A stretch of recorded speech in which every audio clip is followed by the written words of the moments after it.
He said I was replaceable, not quietly, not in a meeting. He said it in front of the entire team, smiling like it was a joke. Everyone understood but me.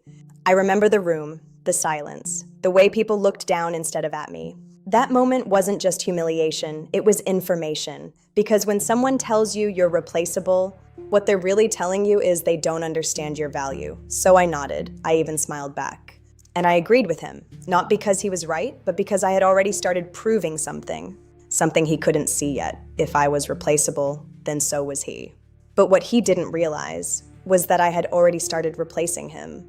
He thought I handled reports, that I maintained systems, that I was just another piece in the machine. What he didn't know was that I was the machine. Every workflow he approved, I built it. Every automation he bragged about, I designed it. Every efficiency gain he presented to the board, that came from me, but I never corrected him. Because people who underestimate you give you the most valuable thing you can have: time. Time to observe, time to understand dependencies, time to see exactly where everything breaks when you step away. And I already knew exactly where it would break first. The humiliation wasn't new, but that day it was louder. He laughed when I suggested a system fix, cut me off mid-sentence, told everyone we didn't need over-engineering. Then he reassigned my project to someone who didn't even understand the basics. That's when I stopped trying to be heard and started documenting everything, because I knew something he didn't. Systems don't fail randomly, they fail where they're weakest. And I had built every weak point on purpose, not to sabotage, but to test resilience. And now, I knew exactly which ones he didn't even know existed. And the biggest one was already starting to crack. I didn't quit. That would have been emotional. Instead, I stepped back. I stopped fixing things before they broke, stopped covering small mistakes, stopped being invisible support, and slowly, things started slipping. At first, no one noticed. Then the delays started, small ones, easy to blame on external factors. He brushed them off, told the board everything was under control, but behind the scenes, everything was stacking.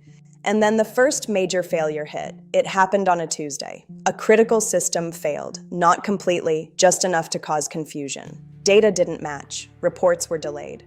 And suddenly, everyone needed answers, and he didn't have any. He called emergency meetings, blamed vendors, blamed timelines, blamed anyone but the real issue. But the problem wasn't external, it was structural, and only one person in that building had understood it, and I stayed quiet. I watched him scramble, watched him guess, watched him lose control, slowly. Because leadership isn't tested when things work, it's tested when they don't, and that's when the board started paying attention. They called for a review, asked questions he couldn't answer, and for the first time, my name came up. Not as support, but as a solution.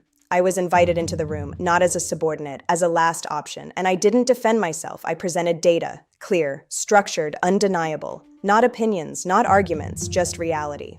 And the room went silent. He tried to interrupt, tried to regain control, but control is something you either have or you don't. And in that moment, he didn't. I showed them the dependencies, the risks, the failures, before they happened. Everything I had already mapped out. And then I showed them the fix, not a theory. A working solution, already built, already tested. And that's when everything changed. The board didn't ask many questions. They didn't need to. They had already seen enough. And then they asked him one question: why weren't we shown this earlier? He didn't answer, because there was no answer.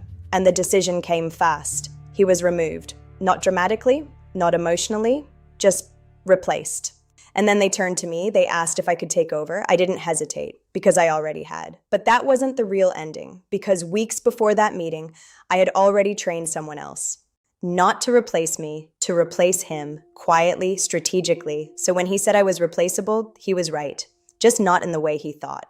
Some people lose their position the moment they underestimate the wrong person.